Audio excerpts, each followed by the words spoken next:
Entendes o que estás lendo? O podcast que te leva através das páginas da Bíblia, livro por livro, capítulo por capítulo. Uma exposição bíblica emocionante.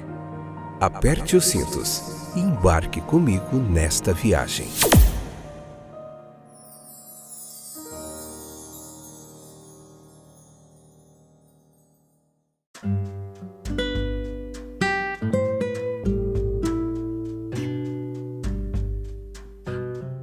Estamos de volta, hoje nós vamos concluir o capítulo 18.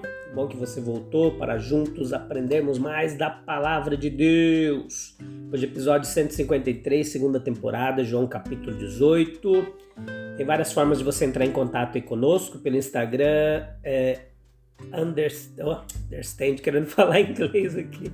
Ai, Jesus amado. Estudando muito inglês, irmãos, tem que dar aula de inglês às vezes aqui. O inglês fica na cabeça. Então, mas vamos lá agora voltar para o português.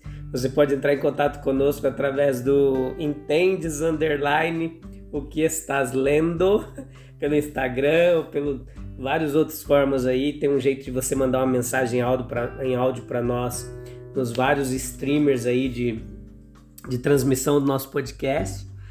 E também, se você quiser nos convidar para congressos, palestras, igrejas e festividades, você pode estar entrando em contato conosco aí, que nós amamos pregar a palavra de Deus, beleza? Vamos lá então, tentar fazer em português isso aqui, hein?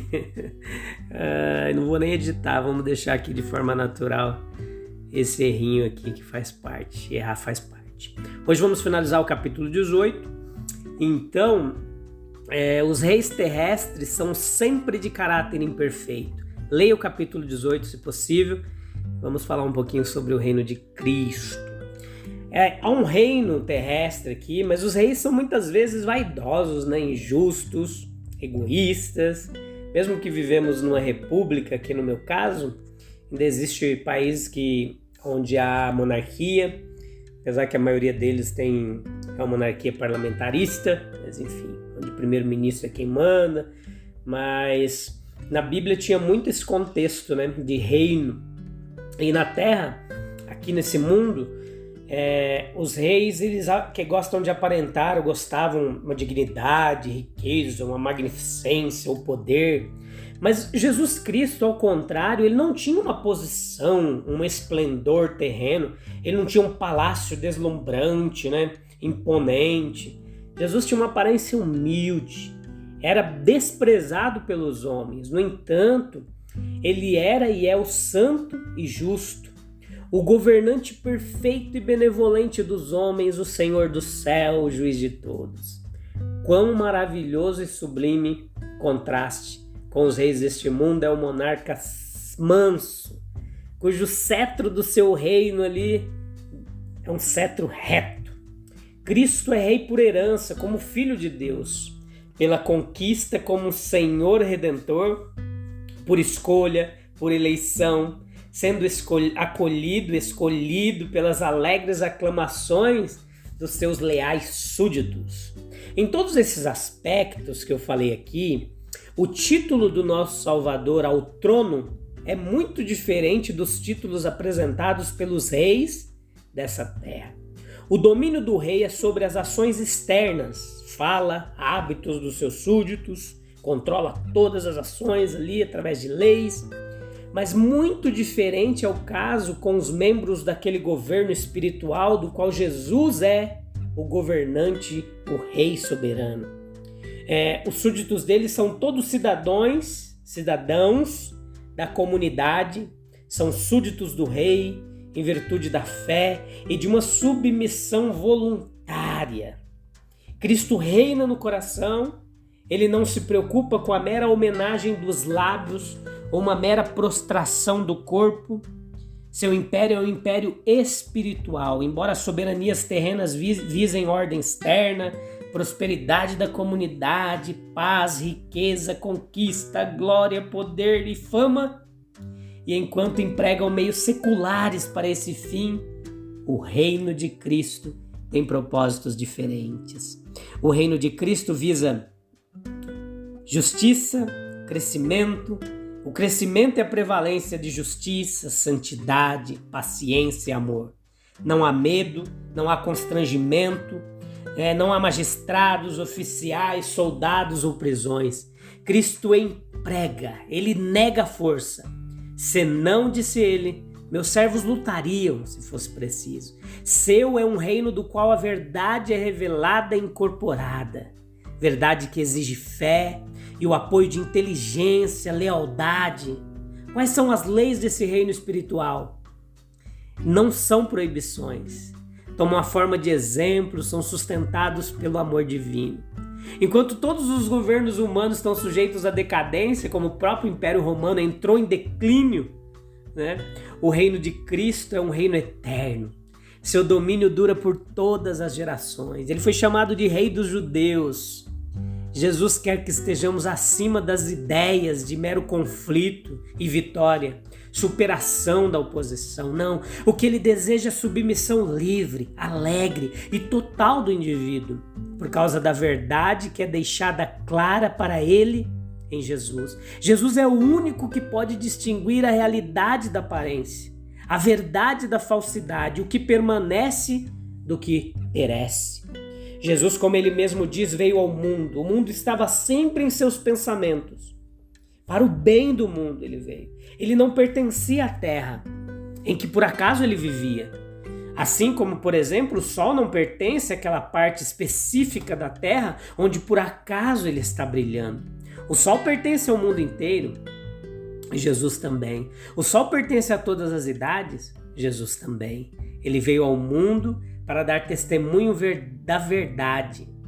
E onde quer que haja uma alma envolta em ilusão e falsidade, confundindo realidades com sonhos e sonhos com realidades, Jesus está lá para dizer a verdade, toda a verdade, nada além da verdade. Quando o Senhor Jesus, explicando sua reivindicação à realeza, ele declarou-se testemunha da verdade. E a mudança na conversa entre ele e o governador romano foi aparentemente muito abrupta. Governo, realeza. Essas eram ideias com as quais Pilatos estava familiarizado, pelas quais sua posição era obrigada a se interessar. Então, com relação à verdade, ele pode ou não se preocupar. Em qualquer caso, dificilmente ocorreria a ele que houvesse qualquer conexão especial entre a realeza e aquele testemunho da verdade que o acusado professou que era sua missão levar. Não podemos dizer com segurança se Pilatos fez a pergunta por curiosidade, por interesse ou por uma descrença cínica. Não. A descrença do cristianismo como uma religião divina e autorizada existe desde os primeiros tempos até os dias de hoje. Sempre houve essa descrença. E assumiu diferentes formas ao longo de toda a história do mundo. Forma de ateísmo, a forma de agnosticismo, deísmo, racionalismo, misticismo. Diferem no que afirmam, mas concordam amplamente no que negam. A principal ofensa tomada com nossa religião é por causa de sua pretensão sobrenatural ao afirmar que Jesus é o Filho de Deus, que ele ressuscitou dos mortos. Afirma ser de um Deus profundamente interessado no bem do homem e vindo para protegê-lo. Que há alguma base sólida para a fé cristã, para a igreja cristã, só os ignorantes podem negar. Com respeito aos fatos históricos que explicam o cristianismo como sistema humano, há divergência de opinião entre os incrédulos, mas quando o professor ou um pregador cristão declara, como é obrigado a fazer, que as Escrituras revelam a verdade sobre o caráter, os propósitos de Deus, sobre a natureza e perspectiva do homem, então toda a hostilidade da religião que se opõe, do homem que acredita só no que vê em comida, ciência e arte, nada além disso, é despertado dentro dele. E com todo o desprezo da incredulidade em seu tom, ele pergunta o que é a verdade. Entre os dois está o cético. O oponente do cristão é o infiel, que desacredita. E entre os dois está o cético, cuja atitude é de exame, de dúvida, de indecisão. Esse é um estágio de pensamento pelo qual a maioria das pessoas educadas, com uma boa formação e que observadoras e atenciosas, elas passam. Alguns para a fé e outros para a descrença, enquanto aqueles que permanecem nesse estado de inércia, como cético, esta vida. Então, nós precisamos ver que não há dúvida que proporciona ao professor e pregador cristão maior prazer quando proposta com inteligência e franqueza do que a dúvida de um cético, né? Ele evidencia uma mente que está atenta aos propósitos e às possibilidades da vida. A crença na verdade cristã é razoável. Ela se baseia em evidência, em testemunho e na mais elevada e inquestionável autoridade, que é o paradoxo entre o cristianismo e as necessidades do entendimento, da consciência e do coração do homem. A linguagem e a conduta de Pilatos nos fornece um exemplo da maneira pelo qual homens fracos e sem princípios se permitem ser guiados pelas consequências esperadas de suas ações, em vez de guiar essas ações por meio de princípios e leis, para que eles possam decidir o que é certo a seguir, mas não. Com referência ao próprio governador, que assim falou, nós deduzimos que ele foi imparcial. Ele estava acostumado a fazer aquilo que ele fazia. E ele percebeu imediatamente os motivos dos acusadores. E ele reconheceu o absurdo das acusações, a inocência do acusado. Ele sabia disso.